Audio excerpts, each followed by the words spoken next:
Hey guys, welcome back to the channel where this time we're going to be doing a character review of Darth Maul. Now it has been a little minute since my last upload. I've just been dealing with life, but I'm back and I'm ready to get started on some new videos. So let's talk about Darth Maul. Darth Maul was the primary antagonist introduced in The Phantom Menace all the way back in 1999.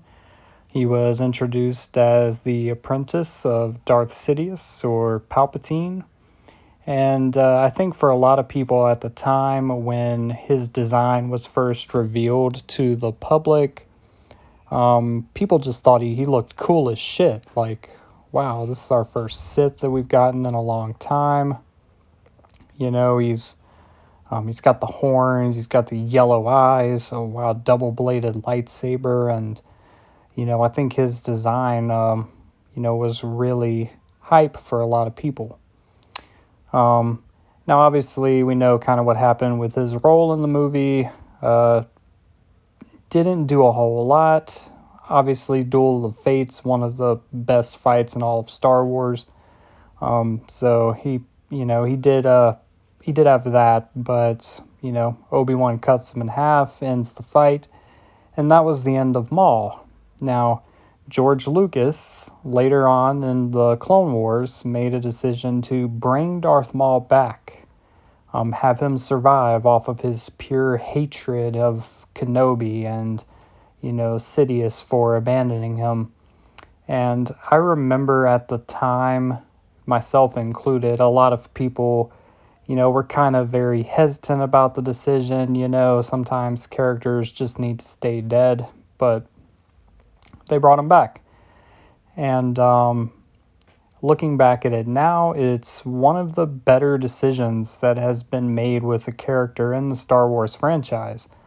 I think the material we got with him in the Clone Wars with, the Night Sisters and Mother Talzin, Savage Opress, his brother, I think his character was greatly expanded upon in that series. And then even later in Rebels, and, he's obviously been in comics and other tie-in media and such, but the arc of him kind of going from this defeated, failed Sith Lord to, getting involved in the crime syndicates, trying to take other apprentices on, trying to take on Darth Sidious and failing.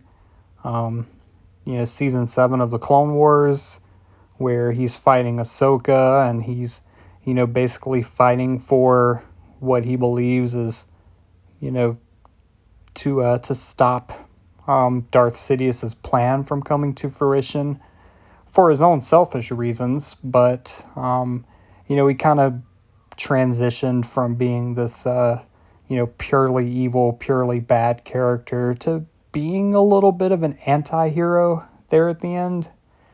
And I think that's really cool. I think there are not a ton of characters in Star Wars that have received the development quite like Maul.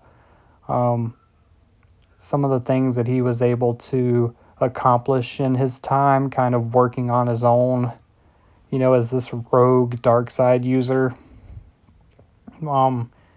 Very, very respectable story progression for Darth Maul, and I do hope we get more of him in the future. I remember there was a once talk of a Darth Maul video game that was canceled, unfortunately. I would love to see them do something like that. As we all know, the character did ultimately meet his fate in Rebels at the hands of Ben Kenobi, but I do feel like there's more story to tell, maybe with some of the Crimson Dawn crime syndicate elements, and how he got to, kind of becoming old Master Maul that we see in Rebels. All in all, we're going to give Darth Maul an 8.4 out of 10. I really kind of want to go higher, but I do want to leave some breathing room for future characters, so I feel like 8.4 is pretty solid. I mean, we do have to consider, the limited role that he did have in The Phantom Menace. So as far as the films he's not as prevalent, but if you're someone that's watched Clone Wars, watched Rebels, some of the expanded content, then you really get a good grasp on what his story is all about. So, yeah, that's going to be it for Darth Maul. And as always, may the Force be with you. And now let's blow up that like button and go home.